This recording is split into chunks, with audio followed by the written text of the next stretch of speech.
बूंदी वासियों का अपना बूंदी परवीन न्यूज़ चैनल, जहां पर मिलेगी आपको ताज़ा अपडेट, शिक्षा, स्वास्थ्य और संस्कृति से जुड़ी हुई सभी जानकारियां और हर वो खबर जो आपके लिए ज़रूरी से आपने देखा और ये पूरे राजस्थान ने देखा कि 2 दिन पहले ईडी ने जल जीवन मिशन घोटाले में राजस्थान के मंत्री महेश जोशी, उसके ओएसडी राजस्थान के एसीएस सुबोध अग्रवाल सहित 6 से अधिक अफसरों पे ईडी की छापेमारी हुई है।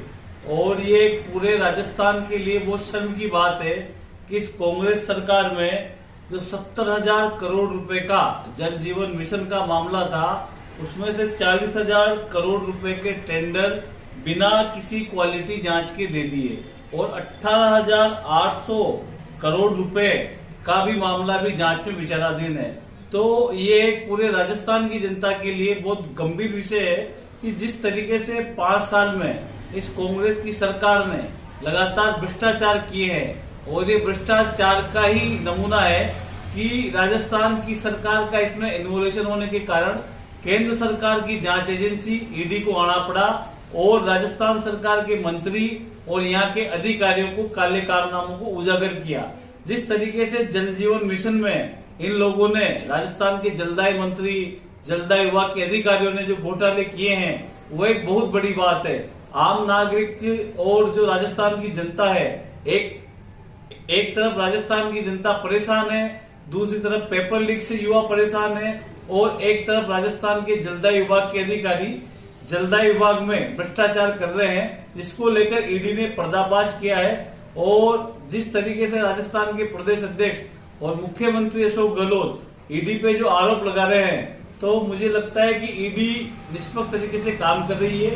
केंद्र की सरकार का किसी भी जांच एजेंसी पर कोई दबाव नहीं है और दबाव में जहां तक मानता हूं, आपने देखा कि जब राजस्थान के विधायक मानेसर गए थे और फोन टैपिंग वाला प्रकरण हुआ था, तो एक तरफ एक एफआईआर एसओजी में दर्ज होती है, दूसरे दिन उसी एफआईआर को एसीबी में ट्रांसफर कर दिया जाता है।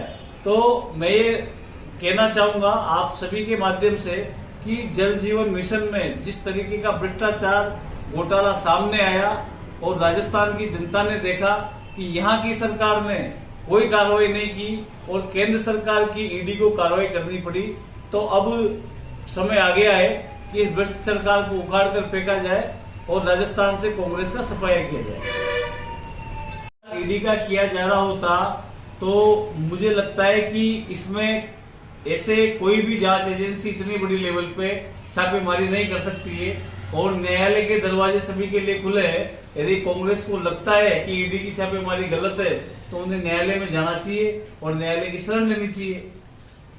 केंद्रीय जांच एजेंसियां केंद्र सरकार के अंदर आती है, सही? बिल्कुल, केंद्र की जांच एजेंसियां केंद्र सरकार के अंतर्गत काम करती है, लेकिन केंद्र सरकार के द्वारा किसी भी जांच एजेंसी पर किसी भी प्रकार का दबाव नहीं है।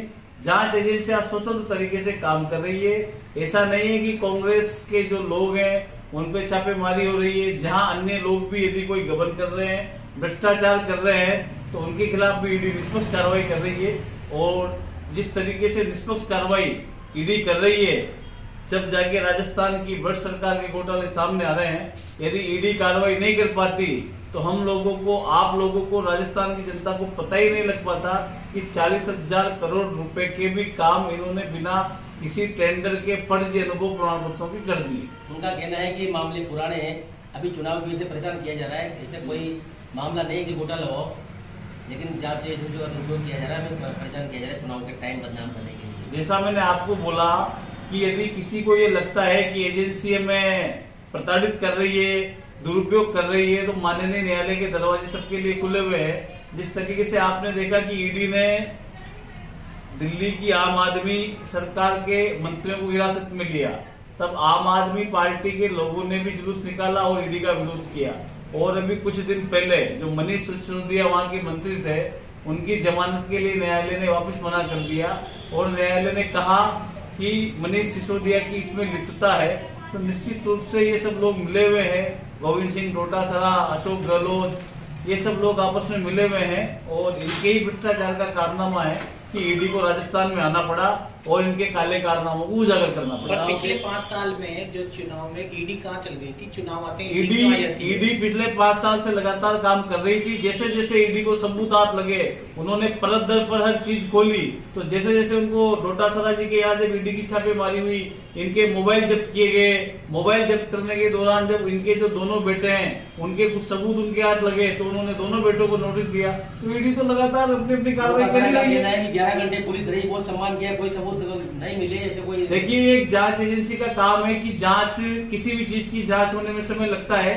उन्होंने छापेमारी की है, सबूत बरामद किए हैं, आगे भी उनको नोटिस देके बुलाया है, इनसे दस्तावेज मांगे हैं। तो केंद्रीय एजेंसी हैं, मैं यही कहना चाह रहा हूँ कि निष्पक्ष कार्रवाई का एक प्रमाण है कि सबूत इकट्ठे कर रहे हैं, इनको बुला रहे हैं।